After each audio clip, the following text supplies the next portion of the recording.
Baik, teman-teman, karena waktu sudah menunjukkan pukul 14.15, kita akan segera mulai diskusinya, gitu.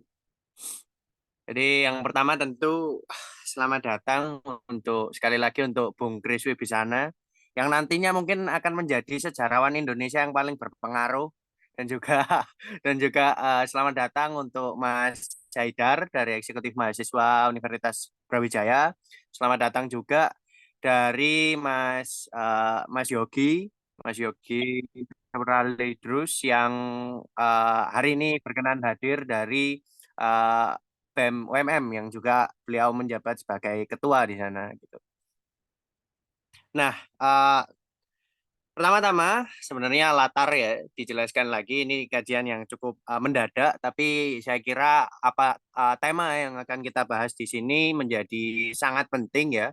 Kalau kita lihat di sini yang juga saya sempat diskusi dengan Bung Kris beberapa kali via online, bahwa misalnya sekarang menjadi aktivis itu sama sekali tidak meyakinkan gitu, nasibnya tidak jelas gitu, paling biasa ya mentok-mentok ya ikut senior gitu, terus nanti jadi DPRD nyalon dan lain-lain lah, tidak bagus gitu loh, tidak punya masa depan. Nah, jadi aktivis itu hidup warna-warni ya. Jadi kalau misalkan diilustrasikan hidup kita warna-warni, menjadi aktivis itu menjadi warna yang gelap gitu, yang peteng dan tidak yang buram, kabur dan menyeramkan gitu. Dan kebetulan sebenarnya fun fact dari tema yang akan kita bahas di sini, ketika saya coba waktu itu menghubungi Bung Kris Wibisana via online di Facebook, saya tanya ke beliau beberapa literatur mengenai sejarah gerakan mahasiswa di Indonesia. Lah kok kebetulan ternyata beliau sedang menulis untuk majalah Prisma itu. Ini edisi ini. Jadi teman-teman belilah ya. Lah, promosi rek.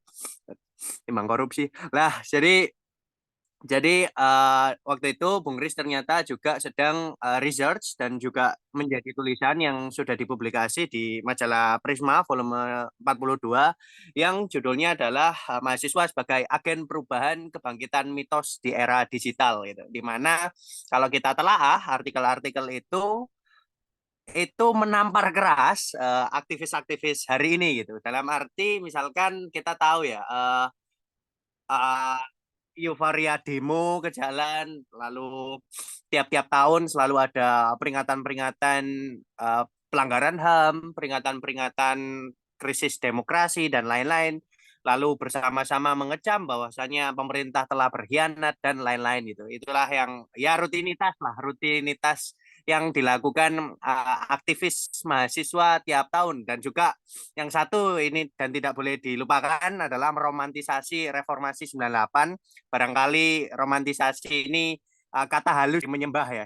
Jadi sampai ada jargon 2019, kita tahu ada jargon reformasi dikorupsi dan semacamnya.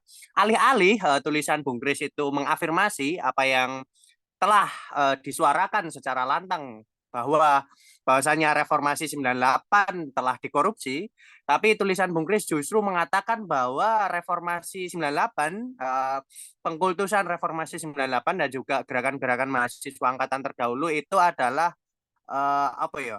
Kucluk apa? Itu adalah kedunguan yang tidak yang harus segera dibantahkan jika mahasiswa ingin meletakkan kembali posisi posisi historisnya gitu. Lah, dan juga Bung Kris yang cukup dan saya sangat sepakat, saya sangat salut ketika Bung Kris di tulisannya itu uh, mengkritik mahasiswa atau aktivis mahasiswa yang justru menarik mahasiswa dari subjek akademik yang harusnya berfokus pada ranah-ranah intelektual, produksi pengetahuan, tapi ditarik dan direduksi maknanya menjadi agen sosial politik belaga gitu. Nggak penting IPK bagus, yang penting Anda turun ke jalan, foto terus di post di Instagram lah gitu kan. Nah, kira-kira gitu. Itu kondisi mahasiswa atau aktivis mahasiswa masa kini yang ya meromantisasi reformasi dan lain-lain, dan juga akhirnya ketika gerakan mahasiswa demikian luput untuk membaca berbagai macam fenomena seperti MBKM yang dirumuskan oleh pemerintah dan menjanjikan menjanjikan suatu wadah yang lebih meyakinkan daripada organisasi-organisasi politik di kampus gitu. Jadi kalau secara logis atau lebih masuk akal bahwa nantinya mahasiswa itu masuk AIESEC daripada masuk BEM gitu kan. Jadi ada banyak fenomena lebih lebih masuk akal magang daripada demo, lebih masuk akal memperbaiki CV daripada berpihak pada kaum tertindas gitu. Itulah formulasi yang coba diarahkan oleh pemerintah melalui produksi pengetahuan kampus yang kemudian luput dibaca oleh aktivis mahasiswa masa kini dan malah meromantisasi gerakan reformasi yang telah menjadi objek sejarah yang harusnya kita evaluasi itu. Nah, itu. Jadi kajian kali ini adalah mengupas tulisan Bung Kris di Prisma, di majalah Prisma, kritik terhadap gerakan mahasiswa gitu. Nah, tapi sebelumnya uh, buat yang belum kenal ya, jadi Mas Kris Wibisana adalah seorang penulis, tulisannya ngeri Pak. Jadi jadi Mas Kris telah menulis di Indo Progress sejak SMA, yang mana yang cukup ramai tulisan pertamanya di Indo Progress membahas soal lekra. Lalu beliau yang cukup ramai diperbincangkan waktu itu ketika beliau mengulas Zain dari atau tulisan-tulisan dari Ben Laksana gitu tentang pendidikan gitu.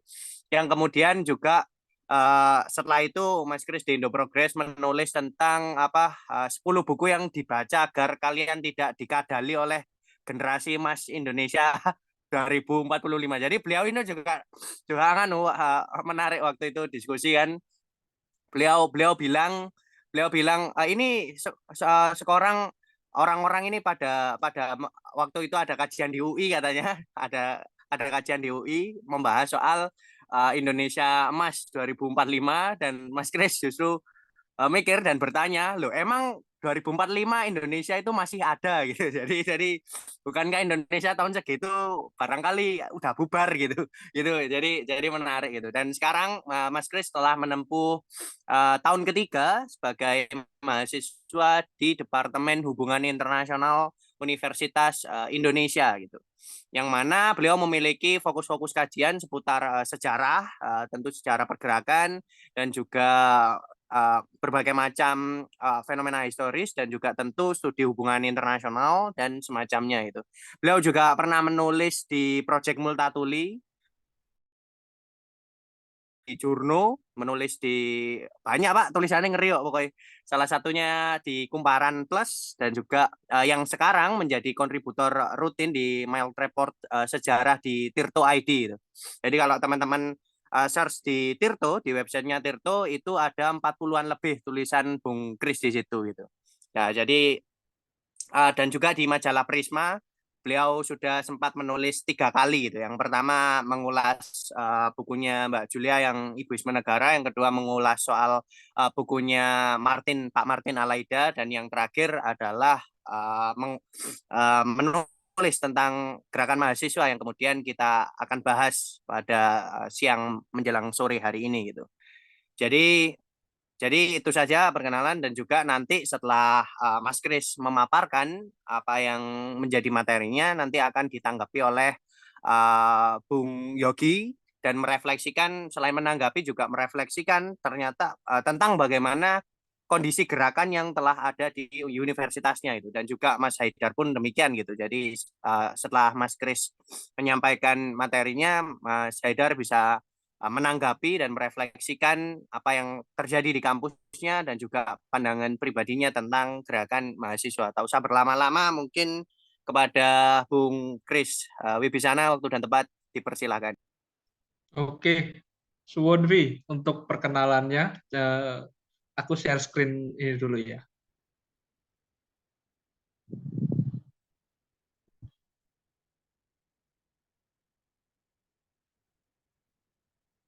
Sebentar masih loading. Apakah sudah terlihat? Aman, aman, Bung. Oke, siap.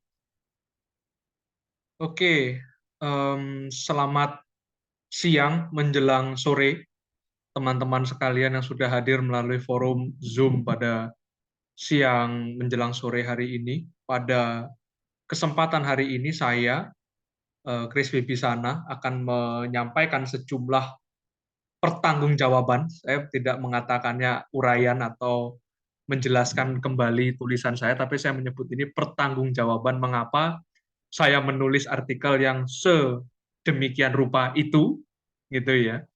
Jadi apa yang akan saya sampaikan kurang dan lebih tidak mengulang, tapi sebetulnya lebih menunjukkan hal-hal di seputar dari artikel saya itu. Artikel saya terbit di jurnal Prisma, volume 42 nomor 2. Nah, ini yang tadi yang diperkenalkan oleh Bung Raffi dengan sekian kecap tambahannya itu. Jadi, saya mahasiswa tahun ketiga di program studi S1, Ilmu Hubungan Internasional, FISIP UI. Saya kelahiran Jakarta 1 Agustus 2003. Sebagaimana tadi juga sudah disitir, saya kontributor reguler di Tirto ID sejak Mei 2021. Kemudian juga saya menjadi redaktur pelaksana di Pers Suara Mahasiswa UI, dan juga saya adalah kontributor lepas untuk sejumlah media, basis, dan lain-lain. Jadi ada akses terbuka untuk tulisan saya di Linktree ini, silahkan dibuka dan diakses bagi yang tertarik. Itu saja untuk perkenalannya, karena tadi sudah diceritakan panjang lebar oleh Bung Raffi. Nah, apa yang mau saya sampaikan pada kesempatan hari ini sebetulnya yang pertama adalah saripati gagasan dan konteks penulisan sampai lahirnya sebuah tulisan berjudul Mahasiswa sebagai Agen Perubahan, Kebangkitan Mitos di Era Digital itu. Kemudian juga yang kedua adalah mengapa saya secara personal, secara garis besar melalui artikel tersebut mengkritik gerakan mahasiswa. Ini adalah pertanggungjawaban saya. Mengapa konten yang saya muat bukan justru tadi mengafirmasi gerakan mahasiswa, mengafirmasi, mengambungi, ya, mencium gerakan mahasiswa yang sudah dulu-dulu meromantisasinya sedemikian rupa, tapi saya mengkritiknya, mengapa itu, dan kemudian nanti akan ada tanya jawab yang mungkin bisa dimoderatori oleh Bung Raffi. Sebagai konteks sebetulnya untuk konteks penulisan, pada Januari 2023, jadi awal tahun ini, Prisma menerbitkan volume 42 nomor 1. Itu bertema mengulas 100 tahun Sujatmoko. Bertema 100 tahun Sujatmoko ini, peluncurannya 13 Januari kalau nggak salah. Itu diluncurkan pada bulan Januari, dan nomor berikutnya, jadi volume 42 nomor 1, nah nomor 2 itu sudah direncanakan akan mengulas tentang 25 tahun reformasi. Itu. Pada bulan Februari, itu saya sebagai penulis, itu juga sudah menerima Terms of References. Jadi TOR untuk edisi reformasi itu sudah ada. Gitu ya. Jumlah penulisnya itu mula-mula hampir lebih dari 20 orang, tapi kemudian berkurang karena keberhalangan atau karena tidak bisa, itu sampai menjelangnya 14 orang.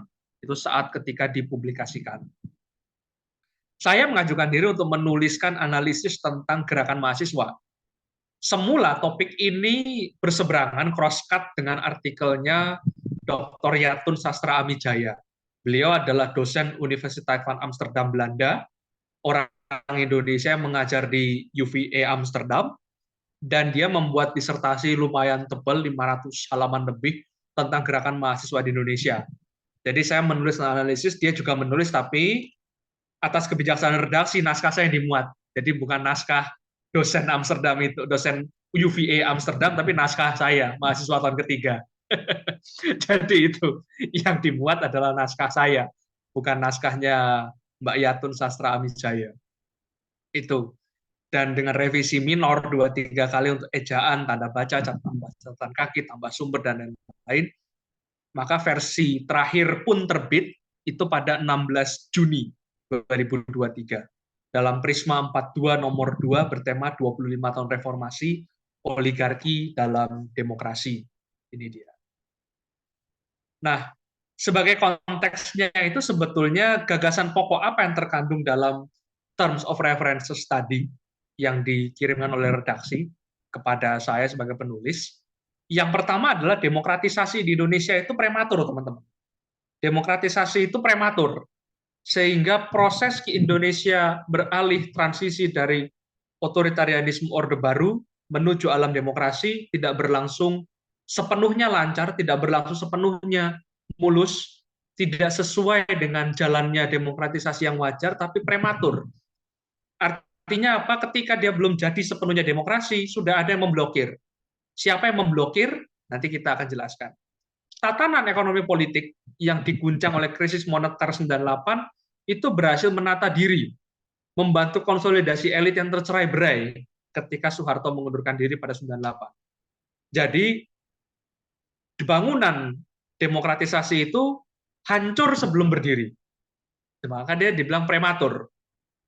Siapa yang menghancurkan adalah kelompok-kelompok dominan bekas pendukung rezim Orde Baru tentu saja, sangat kentara. Bahkan mereka semakin awet karena adanya kesempatan berkoalisi, kesempatan beraliansi, membentuk partai baru itu semakin luas. Jadi ada resiliensi, mereka kenyal. Ketika ditekan mereka tidak hancur, tapi mereka membal, gitu ya, menunjukkan perlawanan, menunjukkan adanya daya tahan yang sangat kuat, sehingga mungkin Soeharto jatuh, tapi Orde Baru tidak jatuh, gitu ya. Dan itu yang menjadikan latar belakang tulisan ini. Di sisi lain, ketika kita menghadapi satu resiliensi gerakan yang kenyal itu ya, satu resiliensi kelompok dominan yang kenyal tadi, gerakan sosial progresif itu terfragmentasi. Sedangkan gerakan politik populis yang mengandalkan jargon-jargon memobilisasi emosi massa di akar rumput itu mengalami proliferasi semakin banyak, semakin bertumbuh, ya, dengan retorika agama, xenofobia, dan tendensiusnya adalah iliberal. Dia mencegah atau menghalangi kebebasan individu. Dia berusaha untuk menjadikan arus massa di bawah itu semakin mengambang, tetap mengambang, dan dengan itu menguntungkan agendanya.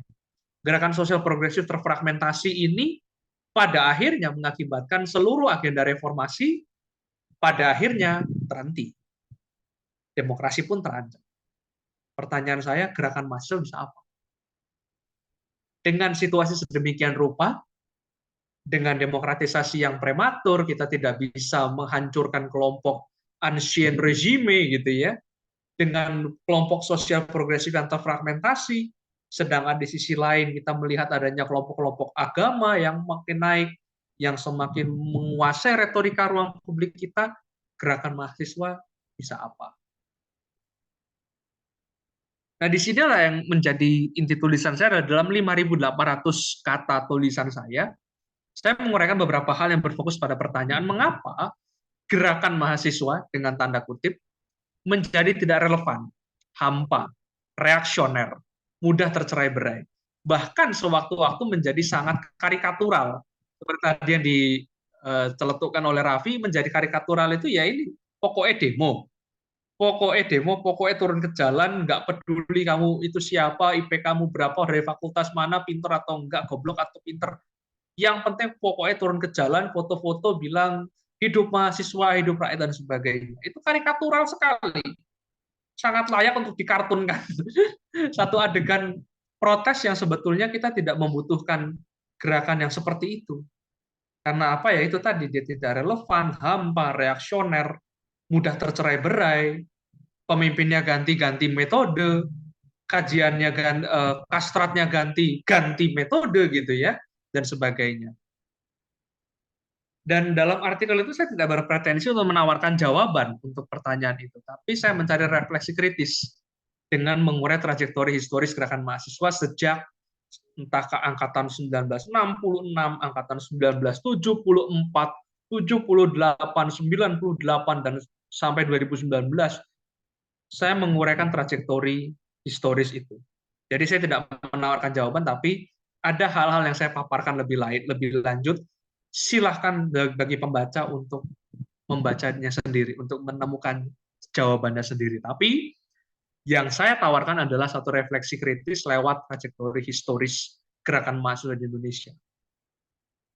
Temuan saya adalah, pertama, gerakan mahasiswa Indonesia bukanlah gerakan yang organik. Dia tidak bergerak dalam arti ketika kita merefleksikannya hari ini, gerakan mahasiswa kontemporer bukan gerakan yang organik. Gerakan mahasiswa saat ini adalah bangunan mitos yang mengerangkeng mahasiswa dalam pendar-pendar cahaya masa lalu. Dan karenanya tidak mau belajar dari kesalahan masa lalu untuk tidak mengulanginya hari ini. Jadi itu. bangunan mitos-mitos yang berakar dari mitos tentang agen moral, mitos tentang moral, kekuatan moral, iron stake, dan lain-lain itu adalah bangunan mitos yang pada akhirnya mengerangkeng mahasiswa dalam cahaya masa lalu. Di masa lalu gerakan mahasiswa sudah berpartisipasi dalam memperjuangkan bla bla bla bla bla bla bla bla. Pada akhirnya kita melihat itu sebagai satu monumen, tidak ada cacatnya, tidak ada celahnya. Dan dari kesalahan masa lalu kita membiarkan itu terjadi. Aktivisme berubah bentuk dari yang offline menjadi yang online, dari yang real menjadi yang maya, menjadi di dunia maya, di dunia internet, tapi substansinya sama gitu ya. Identitas sosial mahasiswa tidak berubah.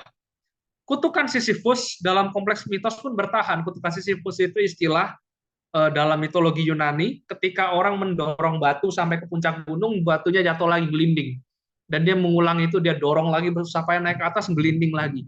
Seperti itu yang terjadi. Mitos Sisyphus itu terjadi terus, kutukan itu terjadi terus.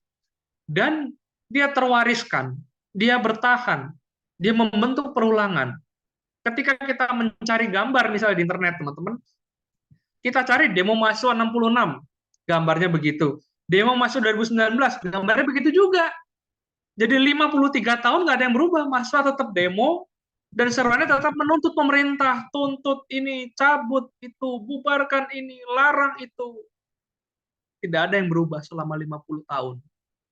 Jadi kalau dibilang apakah ada barang produksi yang lebih awet daripada gerakan mahasiswa, saya bilang nggak ada.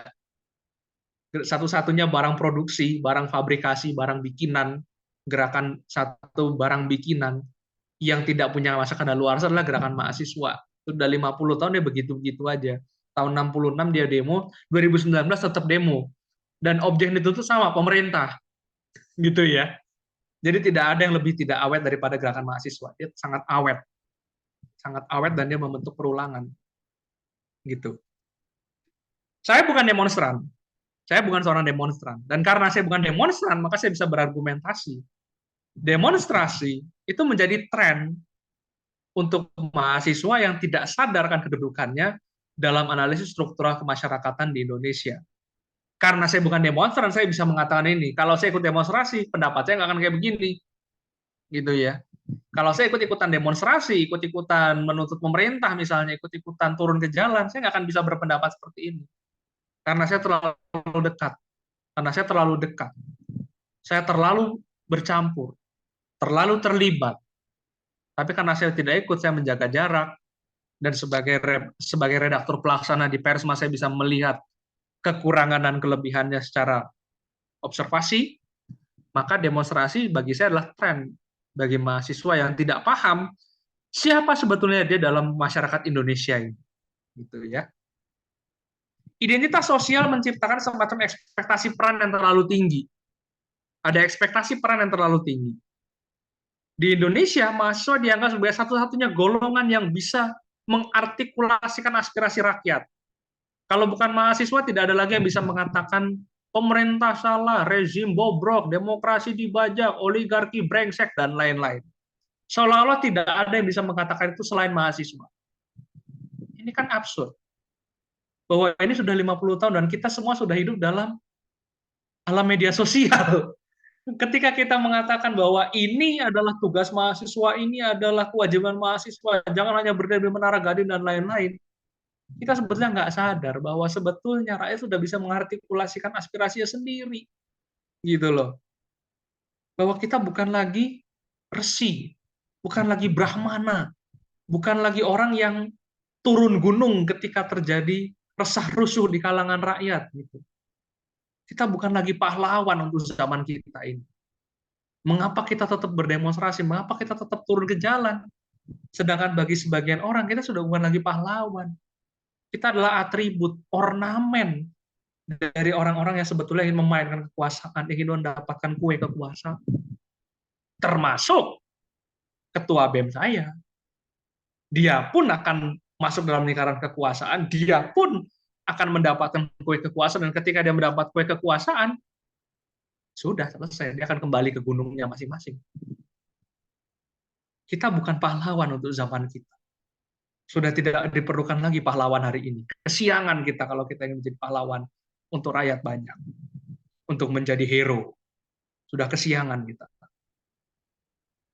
Dan ketika sesuatu yang tidak pernah ada dalam sejarah Indonesia sebelumnya, yang bernama pandemi COVID-19, mengerangkeng semua gerakan, semua yang turun ke jalan tidak diperbolehkan, semuanya orang masuk ke rumah, semua orang menahan diri, negara dengan lihai menawarkan program substitusi canggih bernama Kampus Merdeka.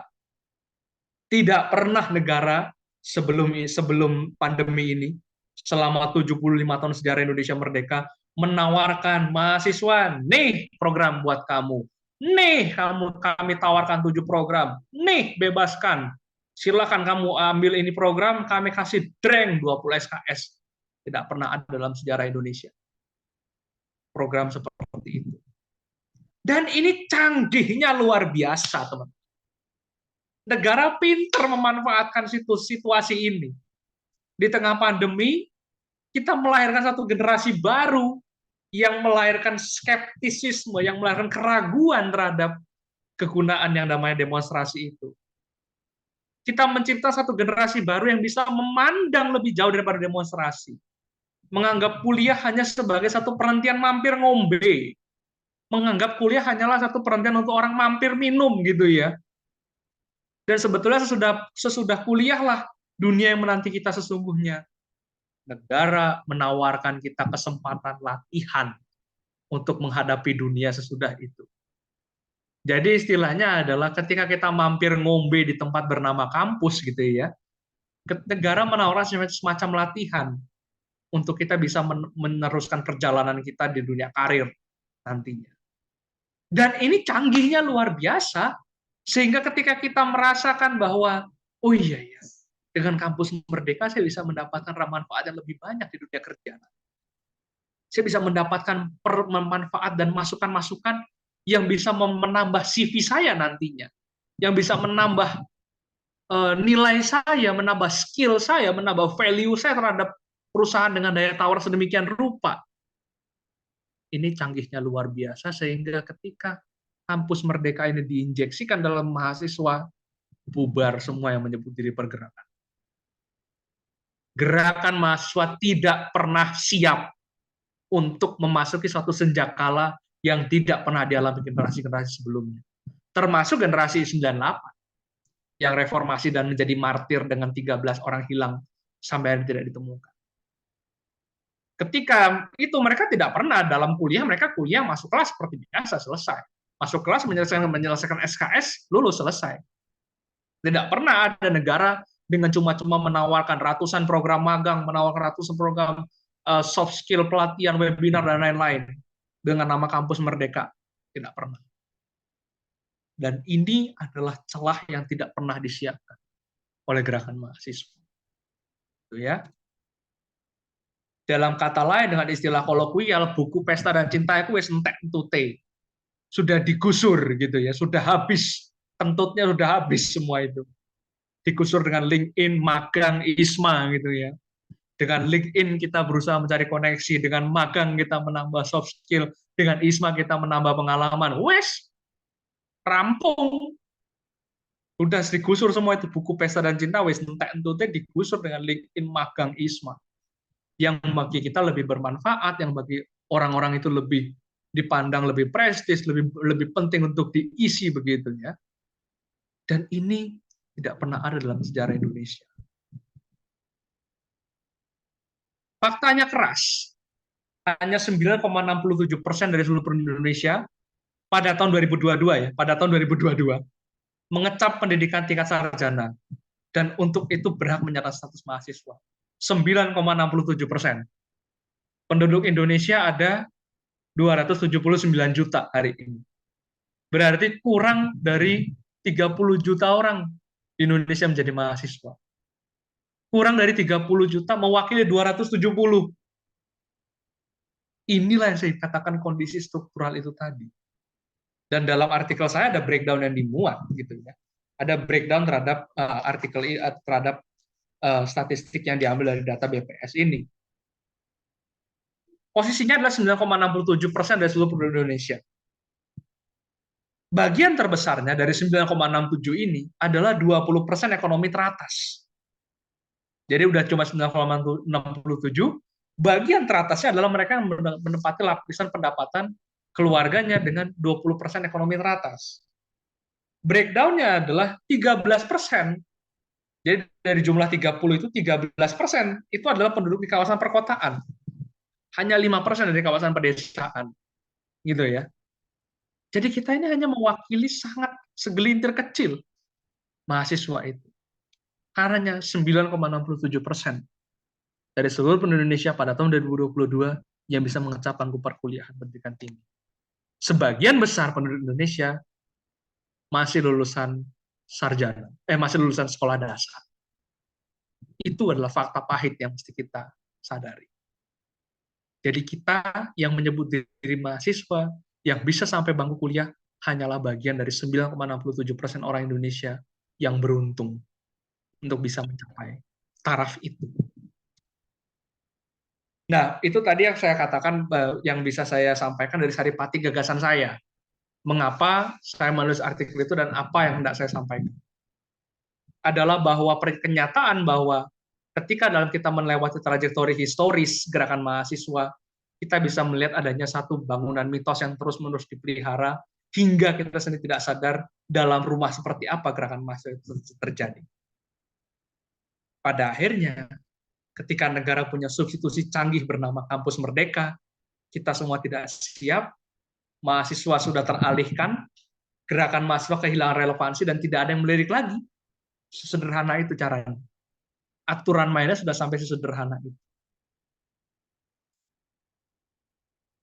Mengapa saya mengkritik gerakan mahasiswa di Indonesia? Bagi saya, hal yang lebih mendasar adalah mahasiswa di Indonesia tidak menempuh jalur yang normal. Sebagai anggota komunitas akademia, identitas sosial mahasiswa di Indonesia dibuat abnormal sejak Orde Baru sampai hari ini. Algoritma Google menunjukkan riset mahasiswa sebetulnya cukup mendapatkan sorotan. Dalam 0,31 detik ada 24,4 juta hasil dengan keyword riset mahasiswa Indonesia, gitu ya. Dengan keyword riset mahasiswa Indonesia ada 24,4 juta hasil dalam 0,31 detik. Tapi mengapa justru citra demonstran yang lebih melekat? Padahal ketika kita mencari demo, hasilnya hanya sepertiganya. Dalam waktu yang sama, hasilnya cuma 8 juta hasil. Sementara riset mendapat 24. Ya, bolehlah kita berargumen bahwa kanal-kanal berita atau situs berita mainstream itu mengecilkan liputan tentang gerakan mahasiswa, hendak menutup eksposur tentang gerakan mahasiswa. Oke, katakanlah kita bisa menuduh seperti itu. Tapi kita bisa menunjukkan fakta bahwa sebetulnya panggilan mahasiswa itu adalah pada kualitas pribadinya, Mas. Pada kualitas pribadinya. Dan gerakan yang menganjurkan tentang kualitas pribadi ini sangat sedikit. Gerakan mahasiswa terlalu lekat dengan identitas politik. Bahwa kalau kamu masuk gerakan mahasiswa, artinya kamu demo, kamu ikut ormek, kamu ikut dalam demonstrasi, kamu ikut turun ke jalan menuntut pemerintah dan sebagainya. Konteks di kepala tentang gerakan mahasiswa sudah seperti itu. Sudah terbentuk seperti itu. Mengapa identitas sosial yang melekat itu seperti itu? Padahal kita bukan anggota komunitas politik. Mahasiswa adalah anggota komunitas akademik, komunitas ilmiah. Tapi mengapa identitas kita sebagai mahasiswa di Indonesia justru identik dengan citra demonstran? Di luar kampus kita lihat sebagai demonstran, apalagi kalau kita pakai almet, jaket alma mater gitu ya. What is wrong actually? Apa yang salah sebetulnya? Apa yang salah sebetulnya dari identitas mahasiswa? Bagi saya sendiri, sebagai mahasiswa, saya kecewa karena identitas sosial saya diukur secara kuantitatif. Siapa saya, berapa besar pengikutnya, berapa besar pengaruhnya, sanad organisasinya apa, dari organisasi kader apa, nanti masuk partai mana gitu ya. Mengapa identitas sosial mahasiswa yang kita punya justru diukur dengan hal-hal seperti ini gitu loh. Diukur secara kuantitatif. Siapa saya, berapa pengikut saya, artinya kamu itu siapa di kampus itu. Kenapa identitas kita harus diukur dengan hal-hal seperti itu? Padahal sebagai anggota komunitas akademik, komunitas ilmiah sekali lagi, mahasiswa seharusnya punya kualitas. Mahasiswa seharusnya punya kemampuan untuk menciptakan dan memformulasikan konsep tentang masa depan. Lengkap dengan indikator keberhasilannya. Jadi kita membuat konsep, teman-teman. Kita membuat konsep. Bagi saya sendiri, kampus tidak pernah mengajarkan mahasiswa untuk berteriak. Kampus mengajarkan itu mahasiswa untuk berpikir. Dan dengan pemikiran itulah harus kita mengubah masyarakat. Oke lah, katakanlah kita dikatakan, oh, itu adalah Menara Gading. Kita jangan berpangku tangan di Menara Gading. Lalu so what? Di Menara Gading kita bisa memikirkan masa depan. Bukan tentang hari ini. Di Menara Gading kita bisa memikirkan tentang masa depan. Bukan tentang hari ini saja. Sebab bangsa ini punya masa depan. Kalau kita percaya bangsa ini punya masa depan, kita akan kembali ke Menara Gading. Itu saja. Kita akan kembali berpikir bahwa negeri ini punya masa depan dan adalah kita yang akan mengisi masa depan itu.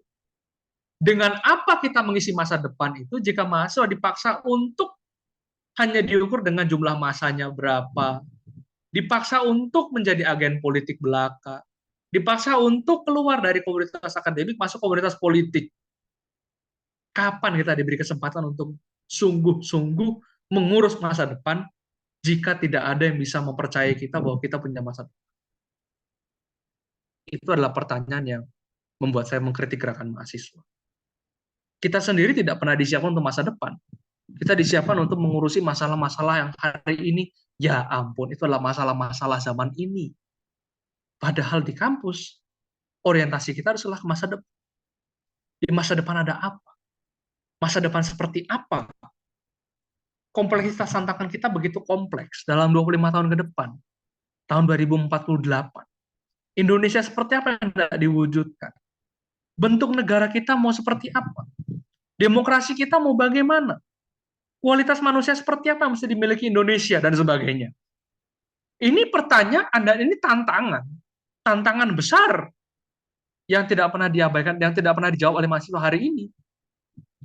Karena mahasiswa hari ini dipaksa untuk keluar dari komunitas akademia.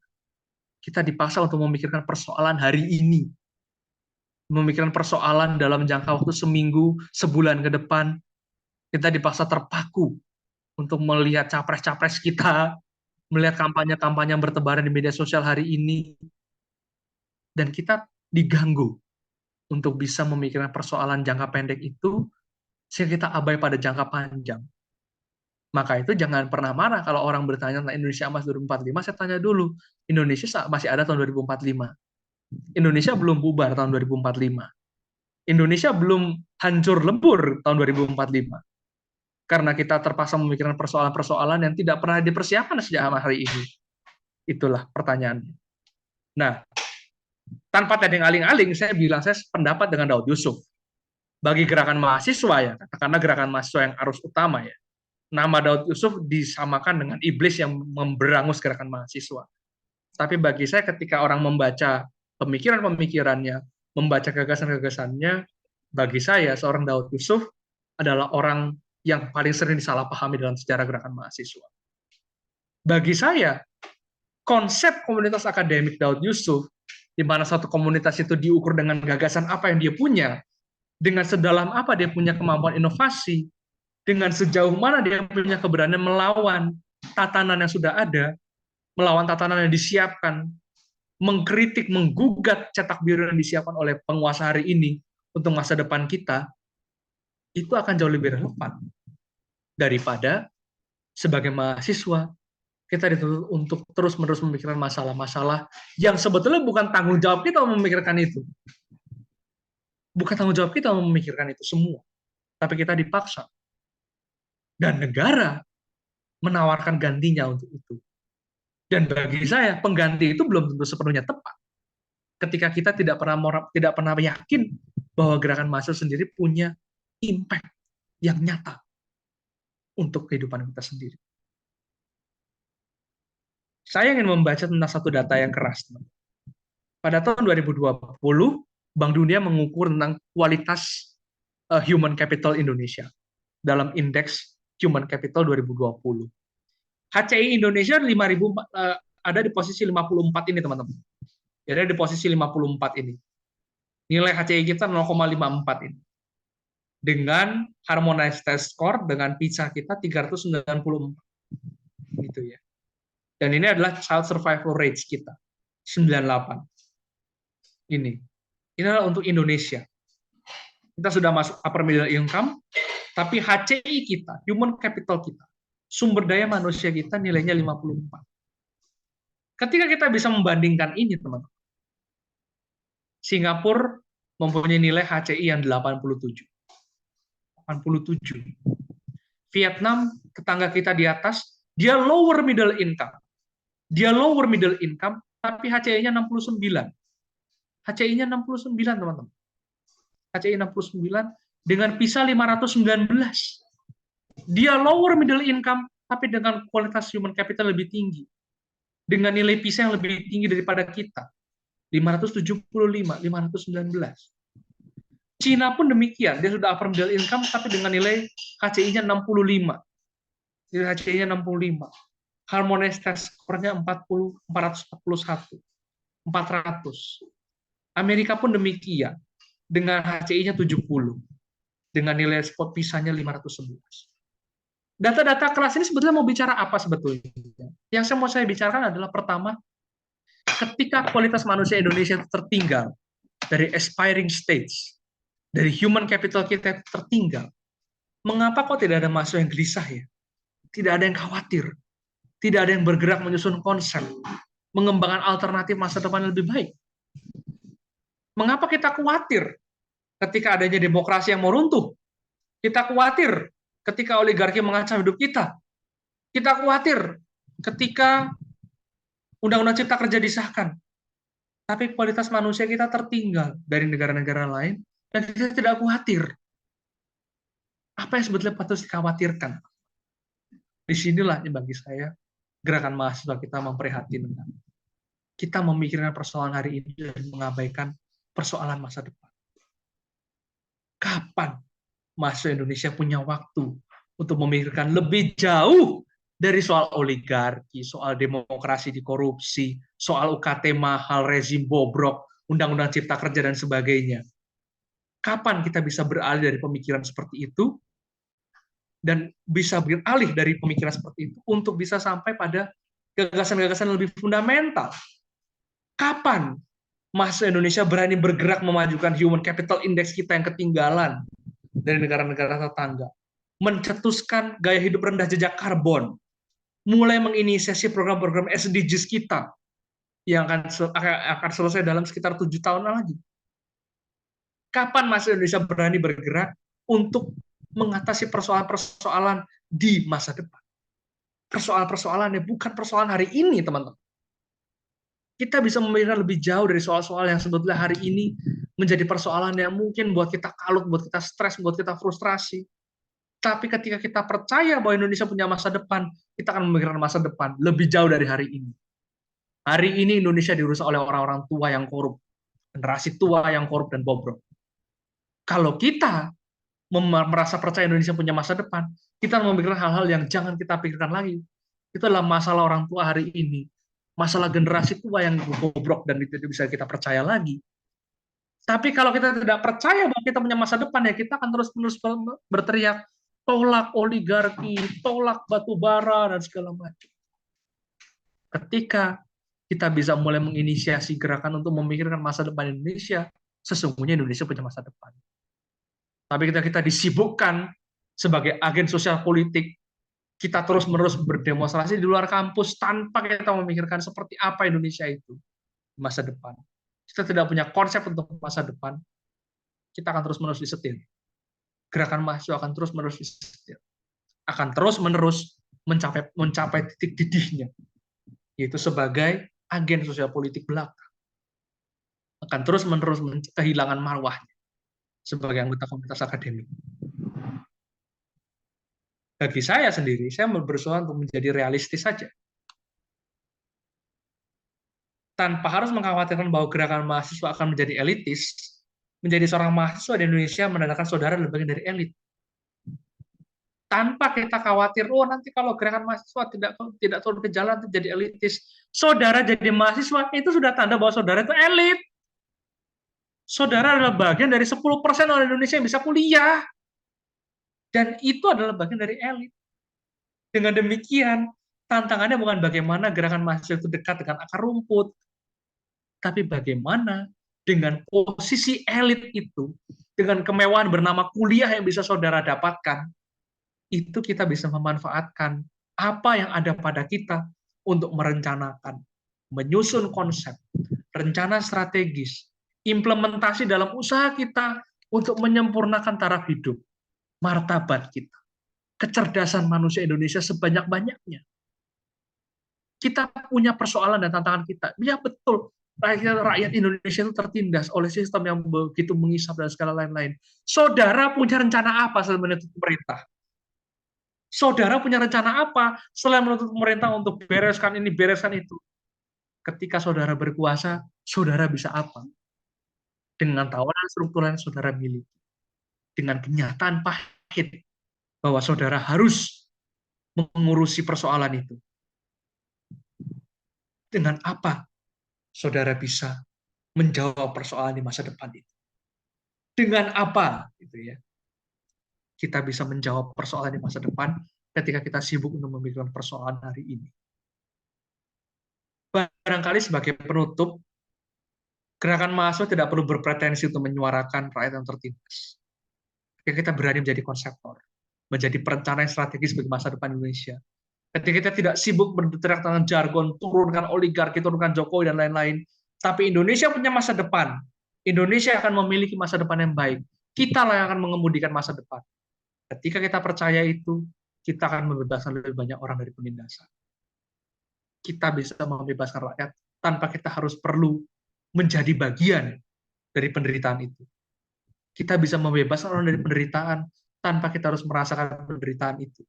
Iya, ini pendapatnya elitis. Betul, ini pendapatnya elitis. Tapi apakah kita semua harus menjadi populis? Apakah kita semua harus menjadi akar rumput untuk bisa merasakan penindasan itu? Apakah kita sebagai bagian dari komunitas akademik tidak merasakan adanya ketertindasan itu? Kita merasakan begitu sumpeknya masa hari ini. Tapi mahasiswa adalah anggota komunitas akademik, ada di persiapan untuk masa depan kita lebih panjang, maka gerakan mahasiswa seharusnya punya rencana jangka panjang.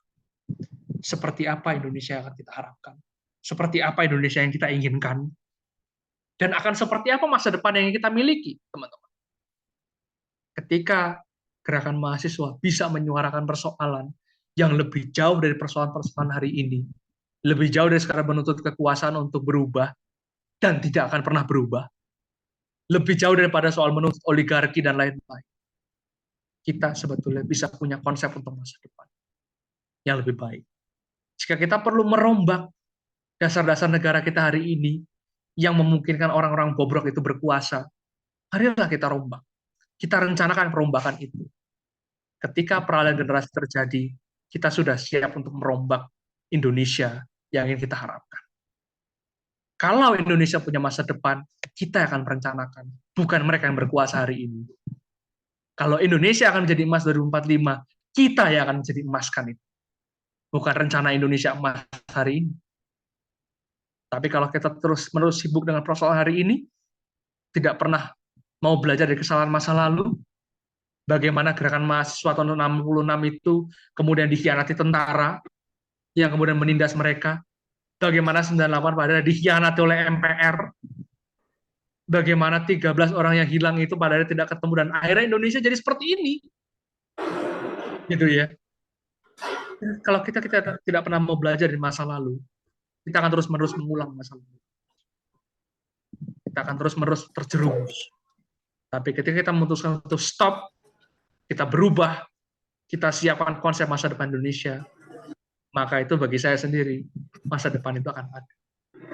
Ketika kita melangkah lebih jauh daripada gerakan yang hari ini, kita punya gerakan yang lebih baru, kita punya gerakan yang lebih bermutu, kita punya masa depan untuk Indonesia, maka Indonesia akan punya masa depan. Seperti itu yang dapat saya sampaikan pada kesempatan sore hari ini. Selanjutnya kita akan bisa bertanya jawab, tapi dengan materi ini saya cukupkan. Saya kembalikan pada Bung Raffi Azhami. Terima kasih. Salut, salut, salut. Keren. Jadi terima kasih Mas Kris atas pemaparannya yang luar biasa ya.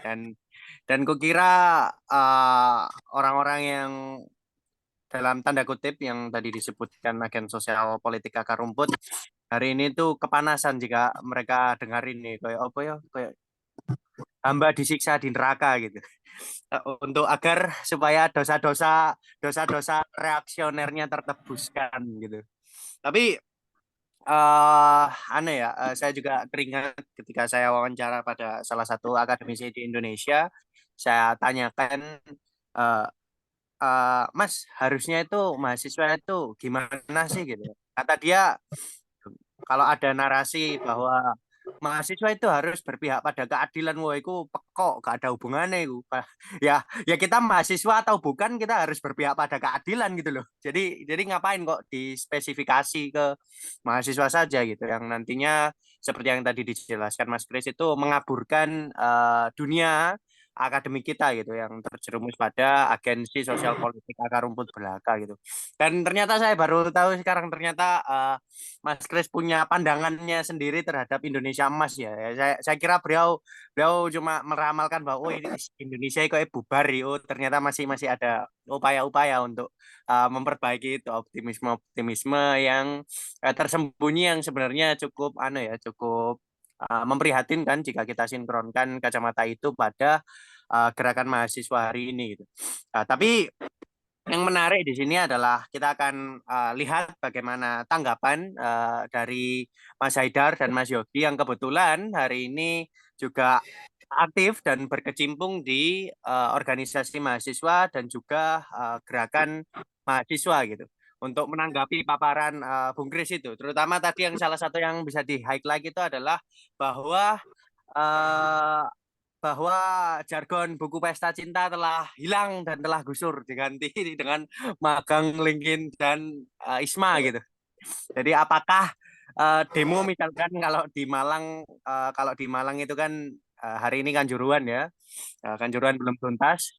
Tapi kalau melihat situasi dari yang telah dihabituasi oleh kampus Merdeka, maka ya masih lah kayak bagi teman-teman lebih menghasrati Line In dan Isma daripada menyuarakan apa yang dikeluhkan oleh keluarga korban Kanjuruhan gitu. Lah itu menanggapi fenomena-fenomena itu mungkin Mas Haidar dan Mas Yogi punya pandangan sendiri itu dan juga bisa merefleksikan apa yang juga mengisahkan apa yang terjadi di kampusnya masing-masing terkhusus pada gerakan mahasiswanya itu. Mungkin kita mulai dari Mas Haidar selaku eksekutif mahasiswa Universitas Brawijaya gitu. Monggo Mas Haidar menanggapi. Apakah punya masa depan gerakan di Brawijaya? Waduh, itu juga menjadi masalah ya, mungkin menjadi ya, Mas Raffi ya, mengenai kaderisasi di gerakan itu sendiri ya, menjadi eh, apa ya? Aku berpikir bahwasannya itu adalah salah satu masalah yang mungkin kita hadapi pada saat ini. Bukan lagi tentang inovasi-inovasi, bahkan di titik kaderisasi di pergerakan itu menjadi salah satu masalah pada hari ini. Seperti itu ya. Cukup menarik apa yang dibahas dari Mas Kris atau Bung Kris tadi mengenai eh, apa yang telah dibahas tadi, cukup merefleksikan bahwasannya saya pun yang istilahnya turun, istilahnya berpartisipasi langsung seakan-akan ditampar seperti itu. Melihat gerakan-gerakan mahasiswa yang ada pada saat ini, yang bisa dikatakan reaksioner, dan tadi sempat saya istilahnya formulasikan kepada poin-poin yang itu merupakan salah satu realitas yang hari ini kita hadapi. Eh, Yaitu saya mulai jelaskan dari poin yang pertama, yang apa yang dijelaskan dari Mas Kris tadi, yang salah satunya apa ya, menjadi realitas pada saat hari ini. Yaitu yang pertama adalah gerakan mahasiswa ini adalah bangunan mitos yang bisa dikatakan salah satu ciri khas daripada gerakan mahasiswa ini adalah aktualisasi daripada nilai-nilai ideal yang mereka istilahnya mereka pahami karena ketidakpuasan mereka akan lingkungan sekitarnya.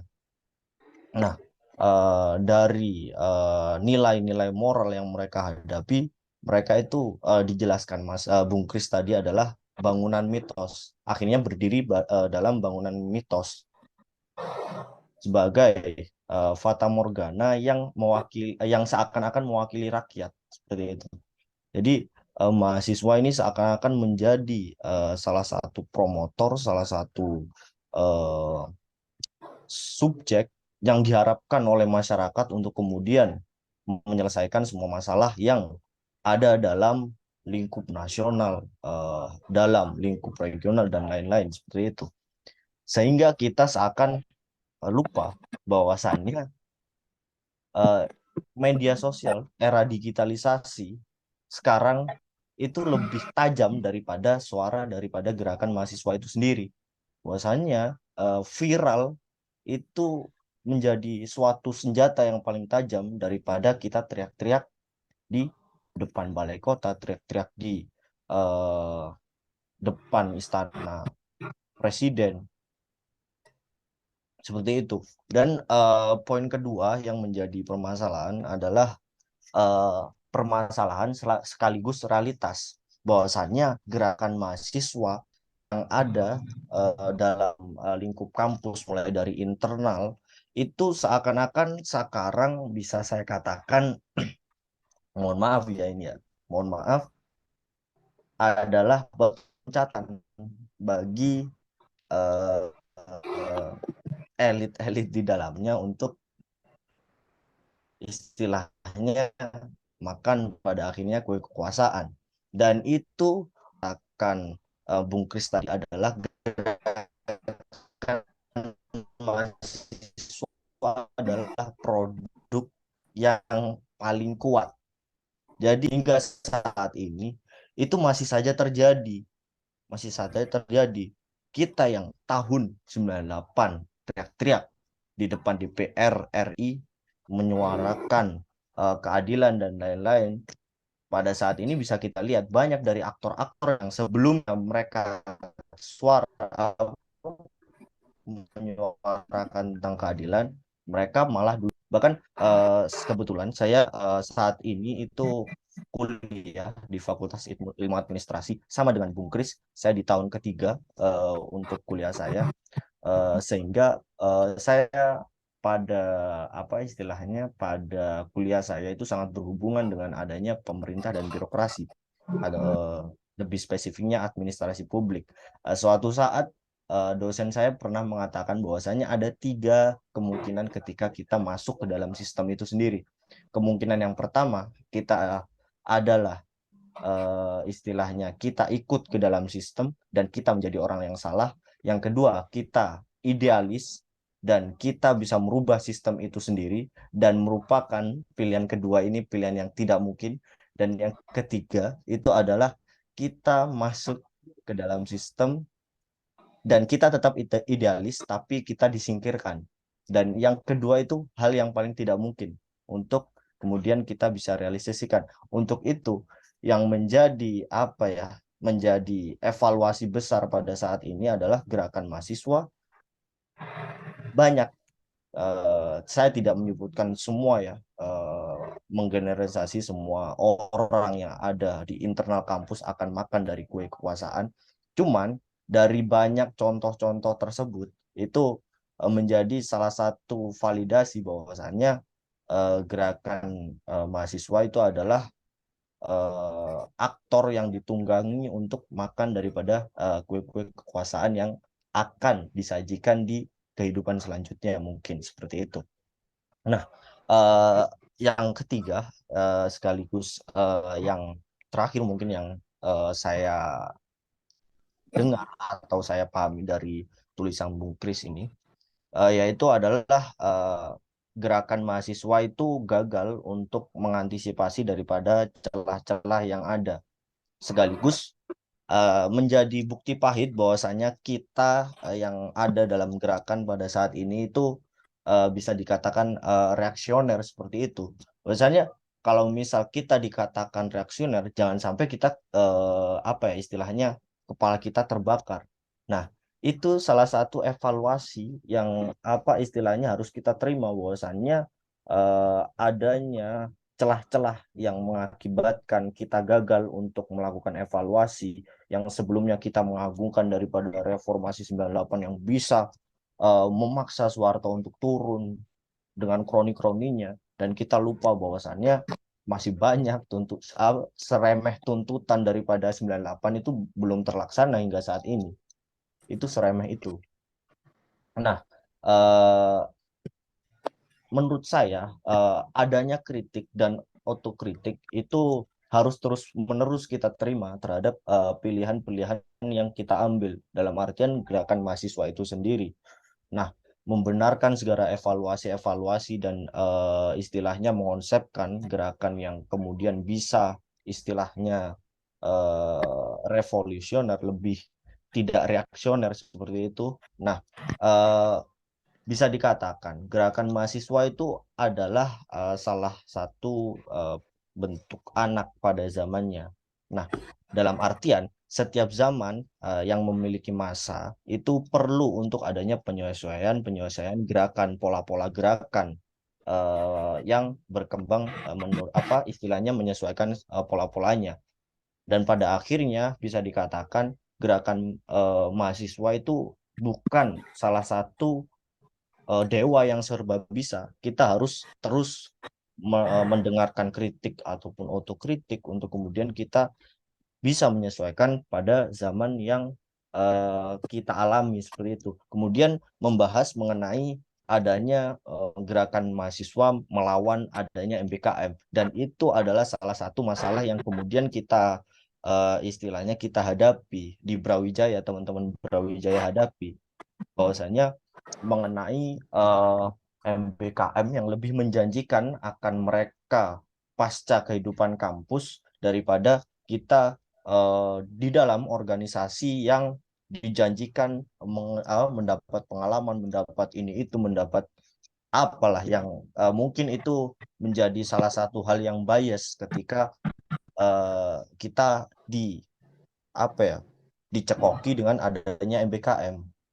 Nah, kritik yang dijelaskan dalam tulisan artikelnya Bung Kris yang sudah saya baca itu menjadi masuk akal ketika membahas tentang mahasiswa yang sebelumnya diagungkan menjadi salah satu aktor yang aktif dalam aktivisme sosial politik dari dulu hingga saat ini itu sudah tidak relevan dengan adanya apa istilahnya situasi yang mereka hadapi ketika adanya kehidupan pasca kampus, sehingga ketika mereka diberi program yang sangat prestisius seperti MBKM yang meliputi MSIB, yang meliputi ISMA dan lain-lain, di mana itu menunjang adanya uh, CV mereka untuk lebih ramai, untuk mereka istilahnya perjuangan kelas setelah mereka berkuliah seperti itu.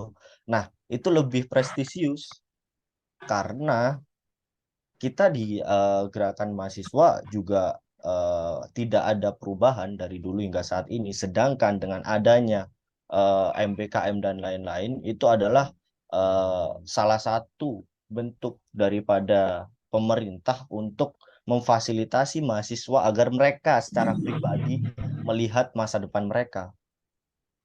Mereka diberi kesempatan untuk kerja, mereka diberi kesempatan untuk merasakan kehidupan pasca kampus, dan mereka secara material pun mendapatkan uh, istilahnya experience lah gitu. Dan itu salah satu apa ya permasalahan yang dihadapi oleh gerakan mahasiswa khususnya yang ada di Universitas Brawijaya.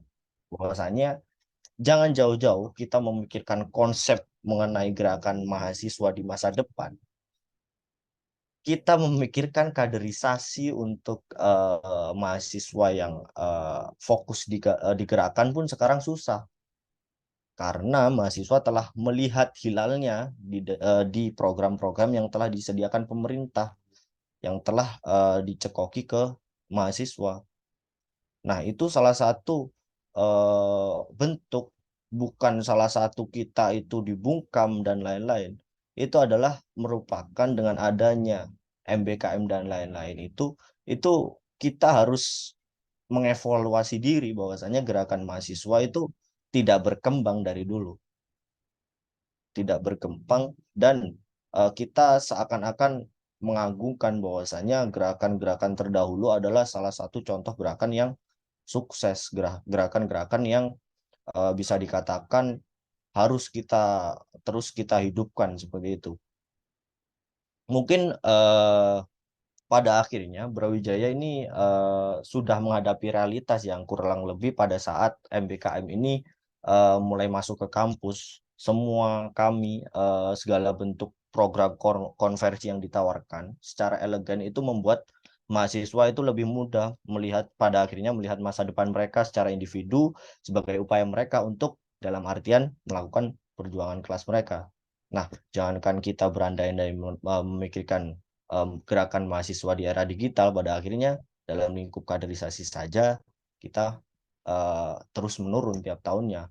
Karena apa ya? Karena tidak relevan lagi apa yang ditawarkan dalam istilahnya dalam lingkup besar organisasi itu sendiri, organisasi internal, dalam lingkup kecilnya adalah organisasi yang fokus dalam gerakan mahasiswa itu. Mungkin itu yang bisa saya sampaikan, dan atas kurang lebihnya saya mohon maaf.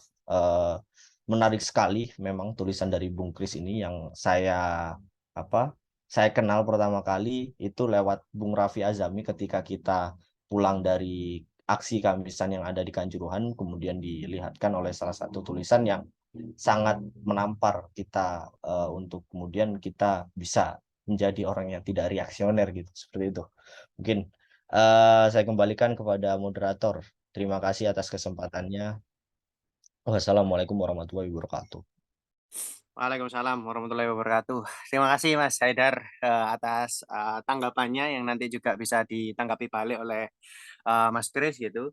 Dan sebelum beralih ke Mas Yogi, saya jadi ingin membacakan paragraf terakhir dari tulisan Mas Kris ya. Karena ini kalimat terakhirnya itu cukup monumental seperti yang barusan Mas Haidar katakan terkait bahwa alih-alih loh gerakan mahasiswa itu hendak bertransformasi dari agen sosial politik menjadi agen intelektual, tapi ada kendala internal juga, yakni kendala perkaderan lah, kendala peminatan dan lain-lain gitu.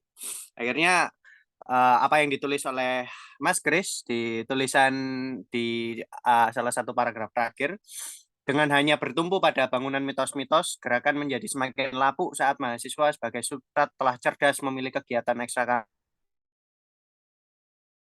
bermanfaat bagi masa depannya daripada harus memberatkan diri dengan identitas dan fungsi sosial mahasiswa sebagai agensi sosial politik akar rumput. Mitos-mitos pada gerakan mahasiswa pada akhirnya tidak membutuhkan demitologisasi untuk diakhiri, ya tengah bangkit di era digital untuk menyongsong kematiannya sendiri.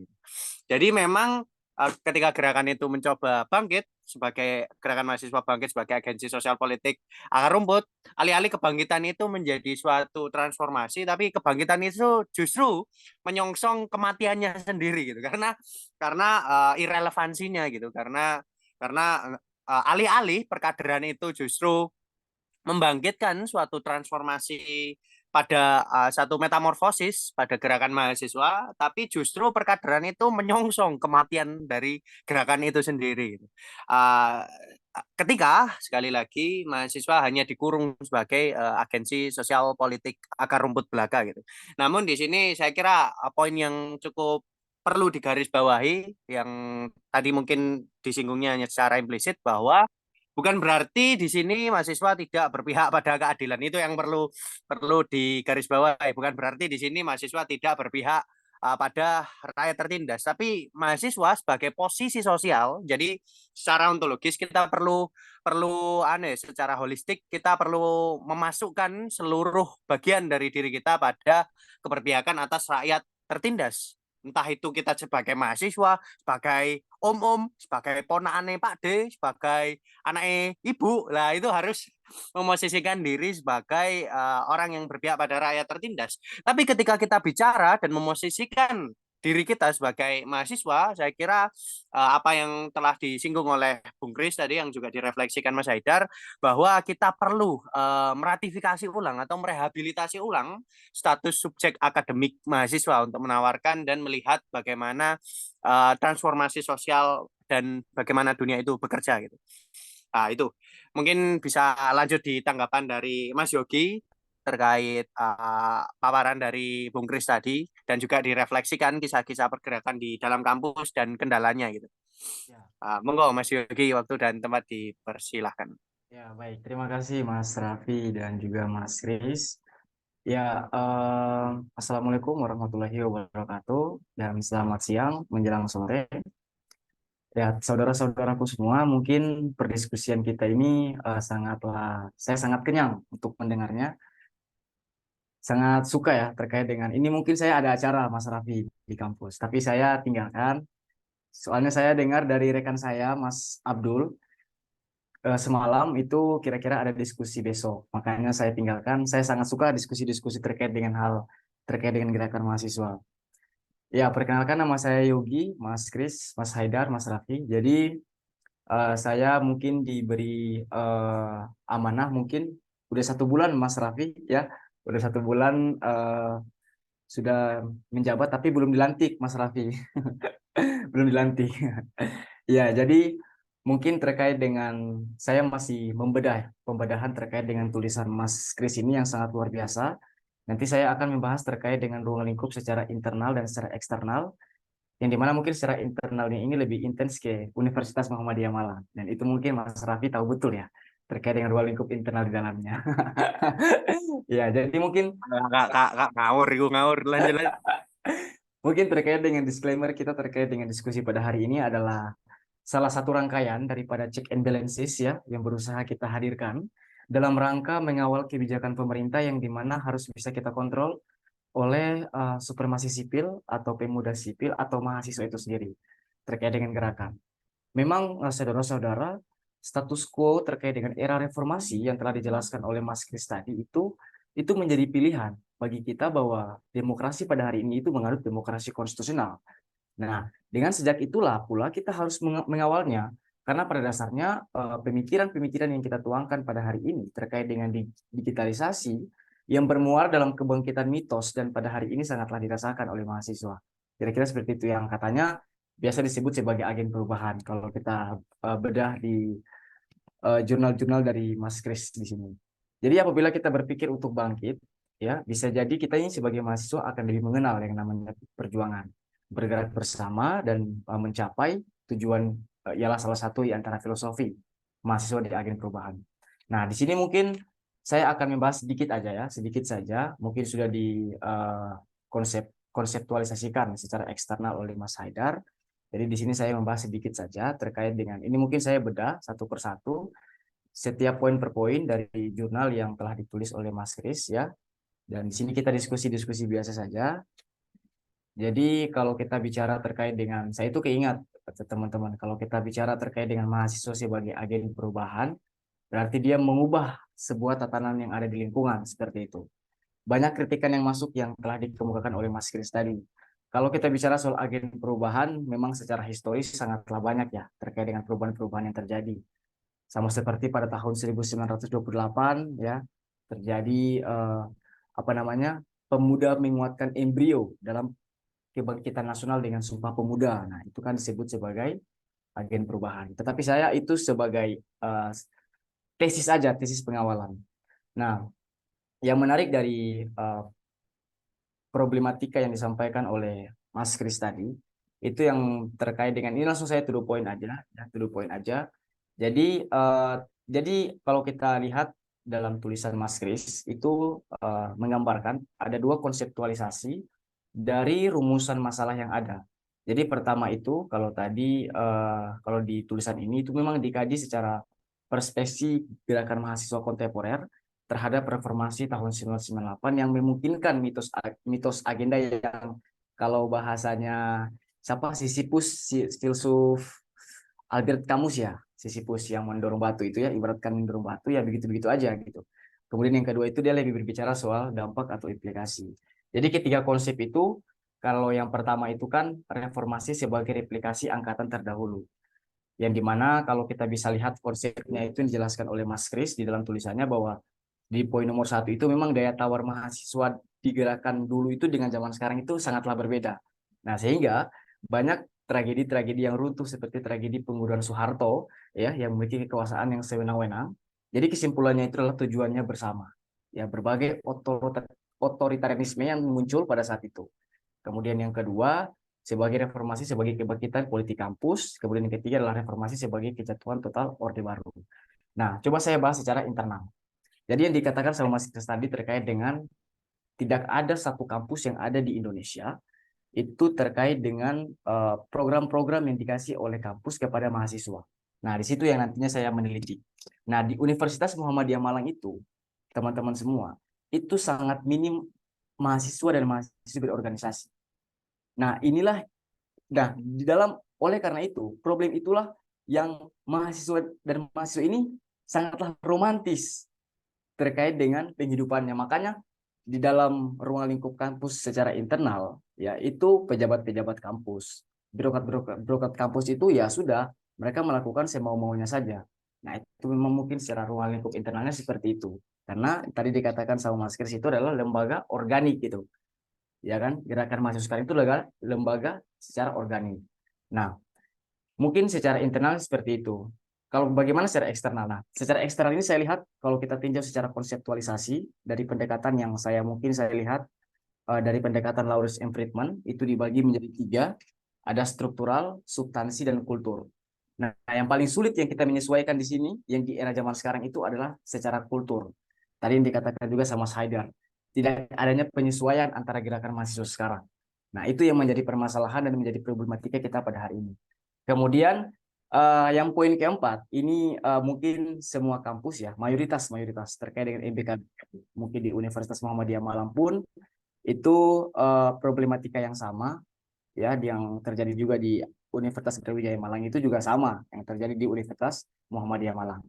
Mungkin itu sedikit aja terkait problematika secara intern dan secara eksternal yang mungkin saya bisa floorkan, Mas Raffi. Mungkin setelah ini mungkin saya izin leave Mas Rafia dan teman-teman semua karena habis ini saya mau ke kampus dan saya berterima kasih Mas Raffi sudah mengundang BNI UMM ya, saya sangat berterima kasih dan sangat suka terkait dengan kajian-kajian terkait dengan gerakan mahasiswa. Mungkin seperti itu Mas Raffi. Terima kasih dan teman-teman salam hormat. Itu saja yang dapat saya sampaikan. Billahi taufiq haq astagfirullah khairat. Wassalamualaikum warahmatullahi wabarakatuh. Terima kasih Mas Raffi, Mas Kris, dan Mas Haidar. Oke, matur suwun Mas Yogi atas tanggapannya barusan. Dan mungkin langsung saja gitu, Mas Kris bisa menanggapi sebelum mungkin dari audiens ada yang tanya jawab lanjutan gitu. Monggo, Bung Kris. Oke, suaraku Apakah terdengar ya? Indonesia masih oh ya terdengar. Oke. Apakah Ya, terima kasih Mas Haidar dan Mas Yogi atas tanggapannya. Terima kasih juga sudah memaparkan dari kondisi di kampus Brawijaya maupun di UMM Malang. Ya, kembali lagi bahwa ketika kita bisa bagaimana gerakan mahasiswa tidak relevan, kita bisa menariknya pada tantangan yang tadi saya sempat ulang berkali-kali bahwa kita dipaksa untuk relevan dengan persoalan hari ini gitu loh. Persoalan-persoalan yang bukan tanggung jawab kita untuk menjadi relevan. Padahal relevansi generasi kita, generasi Z, generasi TikTok, generasi ini, generasi kita hari ini adalah persoalan-persoalan di levelnya udah planet. Persoalan-persoalan yang berada di level bumi, di level dunia, level umat manusia yang mestinya kita bertanggung jawab kepada mereka begitu loh. Dan ketika kita dipaksa untuk menangani persoalan hari ini pada level yang sangat terbatas gitu ya, kita sendiri kehilangan momentum untuk bisa menemukan atau bisa memahami persoalan yang lebih luas lagi daripada itu. Artinya apa? Kita menjadi relevan tidak untuk kita sendiri. Kita dipaksa menjadi relevan untuk memuaskan kepentingan orang-orang yang merasa bahwa kita harus menjadi agen sosial politik yang sedemikian rupa, agen perubahan dan lain-lain itu. Nah, itu tadi. Jadi kita sendiri kehilangan kesempatan untuk menentukan siapa gerakan mahasiswa, mengapa kita menjadi seperti itu, dan apa tanggung jawab kita. Gambaran di UMM maupun di Brawijaya bisa menegaskan itu dalam konteks yang real tadi. Juga tadi tentang konteks pengkaderan, menarik bahwa pengkaderan yang terjadi di kampus-kampus seringkali berusaha merupakan satu usaha pencarian sanat itu tadi yang sempat saya singgung. Nanti dari organisasinya, mohon maaf, ormek hijau, nanti partainya masuk partai hijau gitu. Ormek merah nanti masuk partai merah dan lain-lain. Ormek kuning nanti langsung ngambang di kali dan lain-lain gitulah katakan. Ya seperti itulah. Kita berusaha untuk menjadikan kader itu kembali kader sosial politik gitu loh. Artinya tidak ada kaderisasi dengan bobot intelektual, dengan bobot akademik, dengan bobot yang mengajak kita bertarung pikiran melawan pikiran seperti dalam diskusi, dalam debat, dalam tradisi-tradisi akademik yang baik gitu ya. Dan dengan demikian kita sendiri kehilangan jati diri begitu. Nah, yang menarik juga adalah ketika kita bisa menggarisbawahi bagaimana kampus itu memberi treatment kepada kita, atau bagaimana negara memberi treatment kepada kita. Treatment yang berupa kampus merdeka, berupa organisasi dan lain-lain, itu betul menjadikan persoalan sosial kita menjadi terindividualisasi. Menjadi bagaimana saya bisa selamat, orang lain selamat ya nggak peduli saya. Bagaimana diri saya bisa selamat di masa depan. Di sini menjadi persoalan. Ketika mahasiswa tidak bergerak dan semua orang cari selamat sendiri-sendiri gitu ya. Ketika semua orang cari selamat sendiri-sendiri, kiamat, bubar kita dalam negara ini. Tidak adalah Indonesia 2045 itu. Karena semua cari selamat sendiri-sendiri.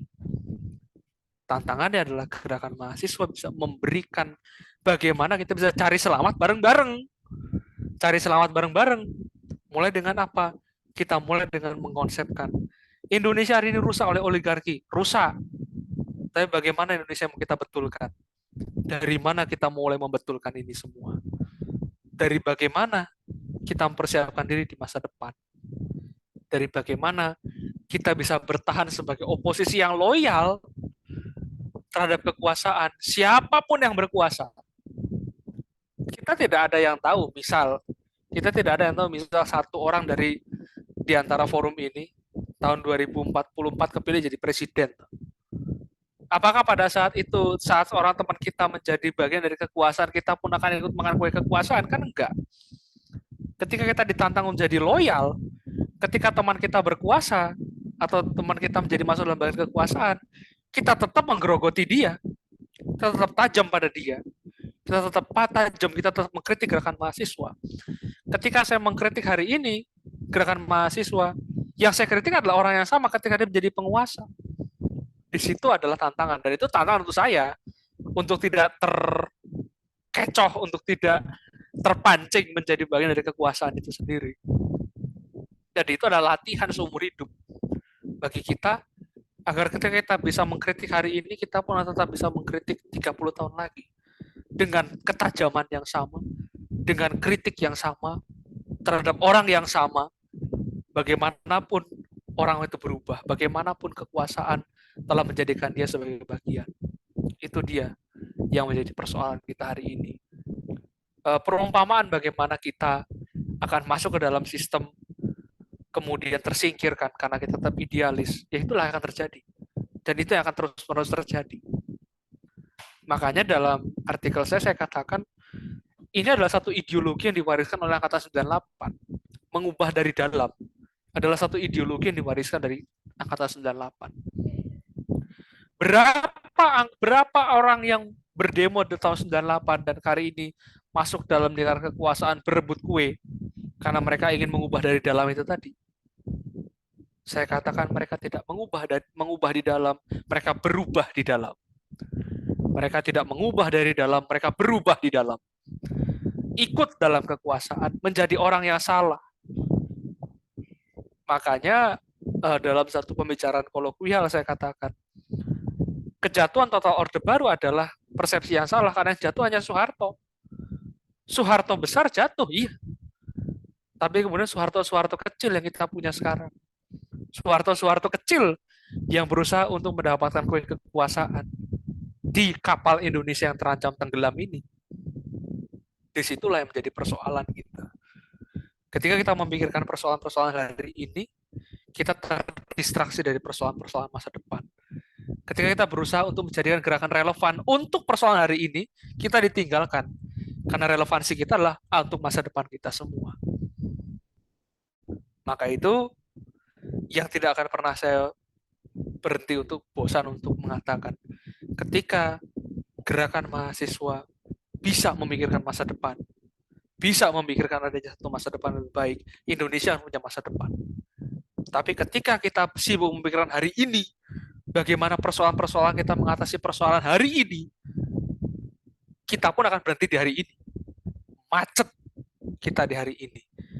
Bangsa kita macet hari ini ketika mahasiswa, agen sosial menjadi agen sosial politik, kehilangan marwah intelektualnya, terasing dari tanggung jawabnya sebagai orang yang bisa berpikir, sebagai orang yang mendapat kesempatan untuk bisa menjadi bagian dari komunitas akademik, komunitas intelektual. Kita terasing dari panggilan sejarah itu, kita akan macet sampai hari ini. Kita tidak akan kemana-mana. Ketika mahasiswa yang dipercaya itu tidak bisa bergerak kemana-mana. Kira-kira seperti itu tanggapanku, Bung Raffi.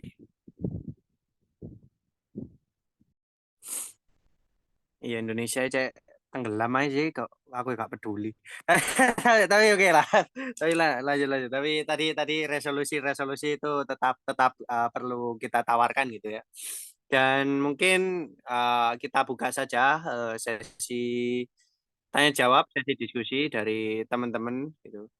Nah, ini ada yang tanya nanti videonya di-upload di mana? Itu kami masih belum kepikiran. Pokoknya kami upload apa kata nanti lah.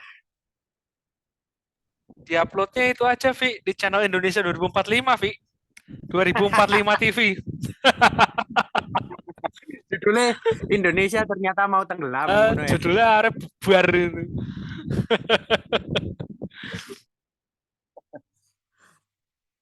Menarik. Ya teman-teman, ada yang mau kah?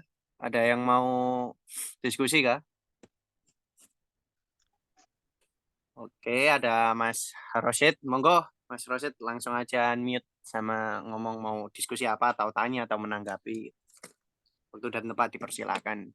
Oke, terima kasih atas kesempatannya Bung Raffi, Bung Kris, Bung Haidar, dan kawan-kawan sekalian. Pada kesempatan kali ini, saya rasa ini merupakan suatu momentum yang menurut saya di mana kita berusaha menciptakan ruang diskusi yang sangat menarik ya di saat diskusi yang ada di kelas-kelas ataupun bangku perkuliahan kita itu tuh tidak lagi menarik pada akhir-akhir ini gitu loh. Nah, saya rasa ekosistem seperti ini tuh harus kita pertahankan ya sebagai uh, alat ya untuk membangun spirit mahasiswa itu ke depannya. Nah, dari apa yang dibahas oleh Bung Kris itu tadi ya, sangat menarik sebenarnya memberikan refleksi kritis kita terhadap pengalaman-pengalaman kita terhadap orang-orang yang memang berkecimpung di dalam dunia aktivis dan juga organisatoris yang ternyata semakin lama itu semakin tidak memberikan kritik yang memang fundamental terhadap negara, tetapi malah mendapatkan cemoohan dari masyarakat karena memang kritikan-kritikan yang diberikan kepada negara itu tidak dilandasi dengan riset-riset ataupun kualitas yang memang memadai dan sebagainya. Nah, itu menjadi titik balik bagi kita sebenarnya, apakah gerakan-gerakan yang sudah kita lakukan sebagai seorang aktivis dan organisatoris ini sebenarnya perlu direformulasi sehingga menemukan mekanisme-mekanisme baru untuk memberikan tawaran yang lebih baik kepada negara gitu ya. Tadi juga dibahas oleh Bung Kris bahwasanya semakin ke sini tuh kita kesulitan gitu loh menemukan gerakan-gerakan mahasiswa yang organik. Karena kalau menurut saya pribadi, kenapa kok pemikiran organik daripada kaum intelektual yang dinamakan sebagai mahasiswa di ruang akademis yang namanya kampus itu tidak tercipta? Karena memang ekosistem yang tercipta di kampus itu sudah saya bisa bilang bahwasanya ekosistem yang tercipta di kampus itu sudah anorganik gitu loh. Bagaimana kita bisa memunculkan mahasiswa-mahasiswa dengan gerakan yang organik, tapi ekosistem yang ada di dalamnya itu sudah anorganik gitu loh. Bagaimana budaya-budaya yang dibangun terhadap ruang akademik itu tadi itu banyak diciderai, bahkan bukan oleh orang luar sendiri, bahkan oleh akademik-akademik itu sendiri yang mereka sebut bahwasanya mereka mereka itu akademisi, tapi mereka menciderai yang namanya ruang akademis itu sendiri sehingga tidak terciptanya suatu gerakan yang organik gitu loh. Nah, oleh karena itu kita bisa menekankan bahwasanya kualitas seorang mahasiswa itu tadi di dalam ruang lingkup ekosistem yang anorganik itu tidak menjadikan kualitas daripada setiap individual itu bertumbuh gitu loh. Tapi kualitas dari setiap individual itu malah menurun dengan seiring berjalannya waktu gitu loh. Makanya saya seringkali merindukan gitu loh. Saya di UMM ini mahasiswa tahun keempat ya, semester 7 dan sebagainya. Saya sampai semester 7 dan sebagainya. Tahu kalau di kampus-kampus lain ya, saya tidak pernah merasakan yang namanya renyahnya diskusi di ruang-ruang kelas gitu loh. Seringkali kita melemparkan kritikan, seringkali kita melemparkan argumentasi yang itu terkesan berbeda ataupun kontra, itu seakan-akan dianggap kita itu berbeda dan kita itu bukan merupakan satu kesatuan daripada kaum akademisi itu tadi yang melambangkan bahwasanya kebebasan akademik di kampus itu sangat luntur gitu loh. Nah, itu yang saya dengar kemarin yang teman-teman UB suarakan, ternyata teman-teman UMM juga suarakan. Makanya diskusi sekarang itu sudah tidak lagi menarik di kalangan mahasiswa, yang timbul adalah mencederai pergerakan mahasiswa yang tidak terlalu baik. Nah, makanya saya seringkali juga bertemu dengan orang-orang aktivis ya dan mahasiswa. Seringkali mereka itu ketika berbicara dengan saya dan sebagainya terlalu pragmatis dan juga materialistis dalam berbicara tentang gerakan dan sebagainya. Sehingga kita selalu sering mendengar bahwasannya percuma kau idealis, percuma kau mempunyai prinsip dan sebagainya, tapi kalau akhirnya nanti kau itu akan makan rumput dan kau akan dibunuh oleh idealisme itu sendiri. Nah, saya di satu sisi mungkin kalau kita terlalu pragmatis dan materialistis dalam memandang hal itu, mungkin di satu sisi mungkin masih masuk akal gitu loh. Tetapi kalau kita memakai pemikiran jangka panjang dan sebagainya, maka maka itu justru membunuh gitu loh. Bagaimana mungkin ekosistem seorang mahasiswa yang memang itu seharusnya memang menjaga idealisme dan juga prinsip yang ada di sana di tengah-tengah oligarki, di tengah-tengah masyarakat secara luas yang memang tidak menjaga idealisme dan juga prinsip yang harus memang kita pegang. Nah, maka siapa yang akan menjaga idealisme dan juga prinsip itu jika memang bukan mahasiswa gitu loh. Apakah memang menurut Bung Kris mungkin ya ataupun Bung Haidar dan teman-teman sekalian, siapa seharusnya yang menjaga idealisme gitu loh? Apakah memang mahasiswa sekarang itu masih diberikan kepercayaan ya untuk menjaga idealisme dan juga prinsip itu tadi untuk menjadi titik tengah gitu loh antara mereka kaum-kaum yang memang merusak dengan kaum-kaum yang menjaga gitu loh. Nah, itu mungkin pertanyaan saya yang pertama. Nah, kemudian terkait dengan romantisasi mahasiswa angkatan tahun 98 dan sebagainya. Nah, kalau saya melihat bahwasanya pergerakan mahasiswa pada saat ini itu memang pada dasarnya memang seringkali meromantisasi gerakan mahasiswa lampau, tapi kita itu tidak ada upaya gitu loh untuk melakukan reformulasi terhadap gerakan baru yang lebih memiliki nilai kontekstualisasi yang lebih kontemporer gitu loh. Nah, seharusnya kan di era-era yang memang sudah kontemporer dengan banyaknya faham-faham itu yang sudah menunjukkan kebaruan ataupun neo-neo sebagainya, seharusnya kan kita menuju ke paham pergerakan neo-aktivisme gitu loh. Apakah menurut Bung Kris dan juga Bung Haidar dan juga moderator sekalian, haruskah kita menuju neo-aktivisme gitu loh? Neo-aktivisme yang lebih kontemporer, yang lebih kontekstual dalam rangka untuk menyesuaikan kondisi mahasiswa kali ini. Di mana tadi Bung Kris juga menyebutkan bahwasanya pada pembahasan kita kali ini, kita tidak akan terfokus pada solusi. Tapi kalau menurut saya pribadi, saya pengen mendengar gitu loh bagaimana solusi daripada Bung Kris dan juga Bung Haidar ataupun Bung Raffi dan teman-teman sekalian supaya kita dalam diskusi ini tuh kita bisa lebih menemukan solusi konkret daripada permasalahan berulang ya bertahun-tahun yang sudah kita hadapi sehingga kita menemukan formulasi neo-aktivisme itu tadi menuju pergerakan mahasiswa mungkin yang berkemajuan. Nah, mungkin itu saja tanggapan dan juga pertanyaan dari saya, Bung Raffi. Terima kasih. Oke, menarik, menarik, menarik. Ya, nanti mungkin aku ada tanggapan juga. Tapi monggo Mas Kris dulu menanggapi tanggapan dari Mas Rosid sekaligus pertanyaannya. Oke, Mas Rosid, terima kasih banyak untuk tanggapannya. Menarik itu tadi tentang bahwa masih ada kampus-kampus yang di Indonesia, terutama yang menciptakan satu iklim anorganik, iklim yang anorganik yang begitu merampas ya kebebasan akademik di dalam kampus. Bagi saya sendiri apa yang dikatakan itu bisa jadi mempunyai derajat kebenaran tertentu. Ketika kita berusaha untuk menyeberangi jembatan idealisme versus materialisme, idealisme versus pragmatisme, lebih sering kita kejeblos dalam situ. Lebih sering kita kejeblos. Dan seringkali perubahan itu tampak ketika justru ketika kita sampai di semester tua gitu ya. Kita nguntal idealisme itu ya kenyang-kenyangnya itu. Kemudian pada akhirnya kita tenggelam oleh idealisme kita sendiri. Bagi saya di antara jembatan idealisme versus pragmatisme itu kita sebetulnya tidak bisa memilih satu siapa yang menjadi idealis, siapa yang menjadi pragmatis. Idealisme sendiri adalah satu harga yang sangat mahal ketika kita bicara di Indonesia. Apalagi ketika kita melihat konteks hari ini gitu ya. Kita bisa mengatakan bahwa idealisme tidak ada harganya hari ini. Tidak ada harganya. Siapa yang bisa menghargai? Ya diri kita sendiri. Itu pun kalau kita mau menghargainya gitu loh. Itu pun kalau kita mau menghargai idealisme sebagai satu nilai begitu ya.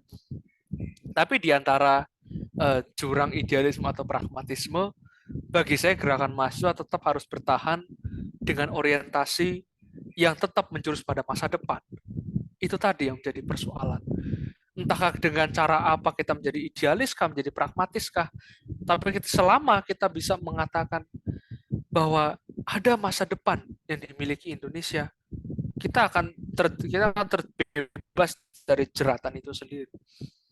Bahwa kita tidak akan cari selamat sendiri-sendiri, kita akan mencari keselamatan bagi sebanyak mungkin orang itu tadi.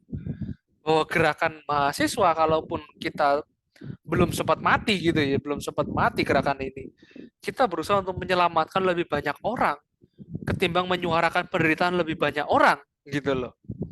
Selama ini gerakan mahasiswa itu mau menyuarakan penderitaan lebih banyak orang tuh.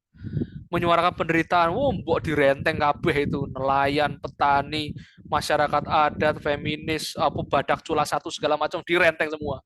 Semua yang menderita oleh rezim oligarki direnteng semua.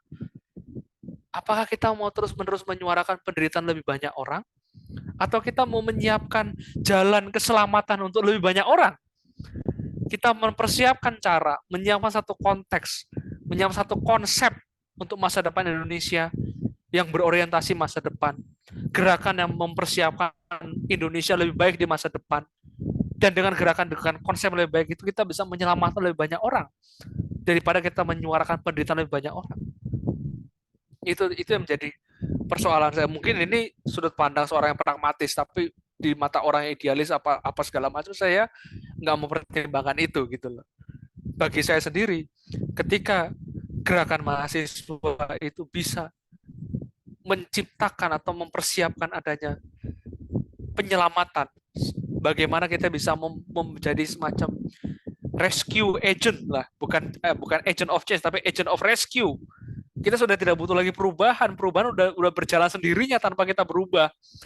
Tanpa kita mengubah, perubahan jalan sendiri dan tidak memihak kita gitu loh. Tanpa kita laksanakan, perubahan udah jalan sendiri. Tapi perubahan itu akan menuntun pada orang pada malapetaka, pada kebinasaan, pada kemakmuran untuk 1% dan melaratan untuk yang sisanya, untuk 99% yang lain. Maka itu mahasiswa jangan jadi agent of change. Change is running with or without you gitu. Tapi bagaimana kita menjadi agent of rescue? Kita bisa menyelamatkan lebih banyak orang, menyelamatkan lebih banyak mereka yang terancam. Disitulah peranan kita akan dituntut. Entah kita harus menjadi idealis, menjadi pragmatis, tapi dengan cara apa mahasiswa bisa menyiapkan konsep untuk menyelamatkan lebih banyak orang lagi di masa depan. Itu yang pertama. Yang kedua, kontekstualisasi gerakan saya rasa selalu menjadi persoalan. Dan neoaktivisme itu selalu menjadi bahan yang tidak pernah selesai untuk dibicarakan. Persoalannya adalah yang juga saya bahas dalam artikel saya, kita justru sangat concern dengan yang namanya neoaktivisme. Kita sangat concern dengan menyuarakan aktivisme yang bentuknya digital, aktivisme digital dengan isu-isu yang juga sangat relate lah katakanlah dengan hidup sehari-hari walaupun tidak berbobot politik gitu lah, walaupun tidak berbobot politik. Saya mengambil contoh dalam tulisan saya gerakan angkatan di FISIP UI angkatan 2021, gerakan angkatan saya gitu ya. Mereka gerakan angkatan FISIP UI 2021 itu membuat gerakan What If It Was You, WIIWY itu. WIIWY dengan itu fokusnya adalah tentang cyberbullying, kesehatan mental, KBGO dan lain-lain itu. Itu kan isu-isu yang sangat relate, tidak berbobot sosial politik, tapi tetap mengatakan kalau kita bisa mengampanyekan ini lebih banyak, kita akan menjadi agen perubahan. Lah jebul agent of change meneh. Jebulnya adalah agen perubahan lagi gitu loh. Walaupun tidak ada bobot politiknya, Anda tidak jadi agen sosial politik, tidak menyuarakan penderitaan orang, tapi jebul gue tetap jadi agen perubahan juga gitu loh. Mitosnya bertahan, aktivismenya berubah, bentuknya berubah bentuk dari lapangan ke TikTok gitu loh. Dari depan istana ke TikTok, dari muatannya sosial politik sing abot-abot itu jadi persoalan kelas menengah urban ya lah. Anak-anak borjuis itu kan. Ya anak-anak berjuis banget gitu. Tapi substansi tidak berubah. Tetap menganggap bahwa mahasiswa adalah agent of change. Tetap berkeyakinan secara delusional dengan delusi itu. Tetap pada akhirnya romantisme agen perubahan itu terus terjadi. Maka neoaktivisme bisa jadi cara. Tapi ketika kita bisa melangkah keluar dari agent of change itu jauh lebih dibutuhkan daripada aktivisme yang sesuai dengan konteks, aktivisme yang sesuai dengan kebutuhan, sesuai dengan topik-topik yang relevan. Itu bisa menjadi cara. Tapi ketika kita bisa melangkah lebih jauh dari agent of change, kita bisa menjadi agent of rescue, kita menyelamatkan lebih banyak orang dari penderitaan jangka panjang yang sedang dibentangkan pemerintah saat ini menuju jurang yang saat ini sedang kita kan setiap tahun tema Indonesia kan Indonesia maju kan, terus melaju terus melaju, Indonesia maju ke jurang. Sebetulnya kita siapa untuk maju ke jurang, bagaimana mahasiswa bisa jadi rem gitu loh. Kalau kita jadi agent of change, kita kan terus melaju, terus melaju masuk jurang kita ini. Tapi bagaimana kita menjadi agent of rescue, kita jadi rem yang bisa mencegah lebih banyak orang menderita daripada menyuarakan penderitaan lebih banyak orang. Disitulah tantangan kita, disitulah tantangan gerakan mahasiswa, dan karena itu ketika kita berorientasi masa depan, kita tidak akan sibuk bersungut-sungut tentang penderitaan rakyat hari ini, tapi kita bisa mempersiapkan bagaimana rakyat tidak menderita di masa depan. Kira-kira seperti itu bisa saya sampaikan. Oke, matur suwun Bung Kris. Ini sepertinya Mas Haidar kayaknya tadi jaringannya terkendala gitu. Dan mungkin satu apa yang coba sebenarnya salah satunya yang perlu untuk mahasiswa ya agar tidak remuk tanda kutip itu untuk merefleksikan ulang pertanyaan-pertanyaan untuk dipikirkan dalam rangka melihat kondisi dunia hari ini gitu. Jadi misalkan saja yang sering dikutip aktivis gitu ya, kata-katanya Marx itu kan. Marx dianggap kalau Marx itu bilang udah lama banget itu teman-teman menafsirkannya kayak wah tugas kita itu jangan jadi filsuf kalau tugas filsuf itu memikirkan dunia dari Menara Gading, maka tugas kita merubahnya. Wah, agent of change sih. Marxi agent of change nyel gitu kan. Tapi kemudian pernyataan Marx ini kan direvisi oleh Zizek gitu. bahwa sebelum kita merubah dunia, kita harus selesai dulu dalam menafsirkannya itu. Itu yang penting. Akhirnya hal-hal salah satu reaksioneritas itu kan ketika kita tidak mampu untuk menalar bagaimana dunia kondisi hari ini tuh bisa bekerja gitu. Atau sampai pada bobot-bobot alih-alih bobot politisnya, bobot sosiologisnya, tapi masuk pada sampai bobot epistemik dan ontologisnya gitu. Itu yang sebenarnya perlu dan bisa kita approach gitu kan untuk melihat bagaimana gerakan mahasiswa di masa mendatang. Masuk gerakan mahasiswa bubar yo, aku tetap bisa makan kok. Tapi sebelum lanjut ke sana, uh, sedikit menanggapi Deles Guattari mengutarakan dia dia mereka yang sering kita tanyakan adalah kenapa sih kalau banyak penindasan hari ini, kenapa sih kok banyak mahasiswa yang demo dan melawan gitu. Tapi kenapa kok banyak orang-orang sama-sama melawan gitu. Pertanyaan sebenarnya bukan kenapa banyak orang melawan, tapi pertanyaan sebenarnya adalah kenapa ada yang tidak melawan gitu.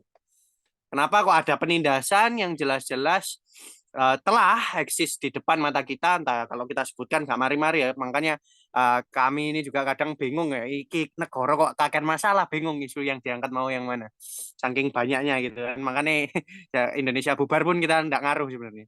Nah, merefleksikan pertanyaan itulah yang perlu gitu, dan juga kita perlu menaruh kecurigaan lebih lanjut misalkan dalam mendiagnosis gerakan mahasiswa, mendiagnosis ruang-ruang kelas di kampus gitu kan.